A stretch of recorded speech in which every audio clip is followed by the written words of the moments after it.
Hello, everybody. Welcome to another edition of Chaos in Southwest Nebraska. And today I'm going to be talking about a person I really don't want to, but it needs to be talked about, and that is delusional Joe Biden.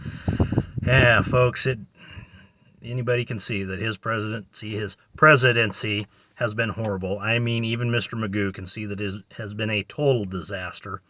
I mean, between inflation and gas prices being higher than his son Hunter, and the Ukraine and the Middle East playing out like the story mode of a Call of Duty game. It's just, I don't know how it could possibly get any worse. And it's gotten so bad that, the media has started doubting him, and even his own wife, Jill, has said that it's not really going very well, not going the way he had hoped it would.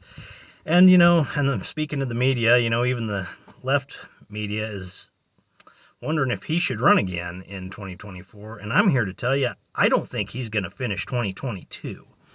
And I'll tell you why. I mean, obviously, he's incapable. He's got dementia. I mean, he can't even stand on a bike. He falls over. He says some of the dumbest stuff. Can't say words, can't put together sentences, and shakes hands with invisible people. We've seen it all.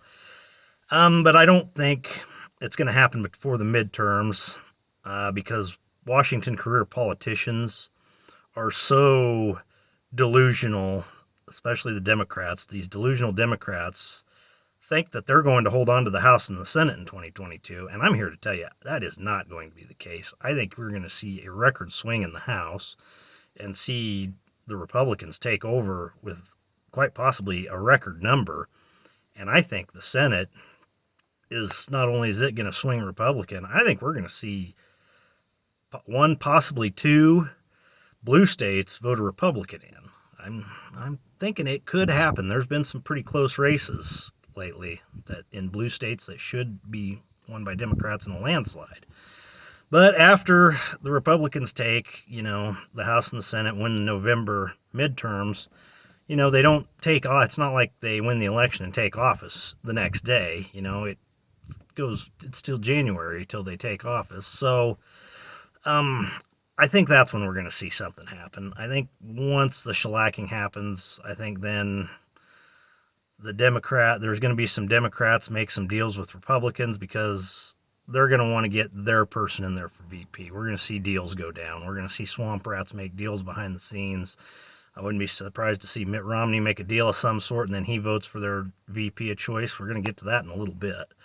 And of course, it wouldn't surprise me if that swamp rat Sass from my state makes some sort of deal to increase his political standing and try and make his run for presidency. Good luck going against DeSantis, you slimy sleazeball.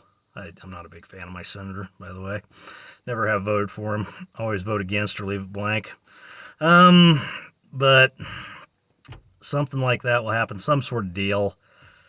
And I think the pressure is going to get cranked on. A lot of people think, well, they're going to start invoking the 25th Amendment to get him out. I think the pressure is going to be on. I think all of a sudden the media is going to completely turn their back on him, and this Hunter Biden's laptop from hell is everything's going to get released, and the pressure is going to get cranked on so hard, so fast, he's going to cave in, and he's just going to resign. I truly believe that. And then this is where the 25th Amendment comes in. It's not only can it be used to remove somebody from office, but it also affects the chain in command.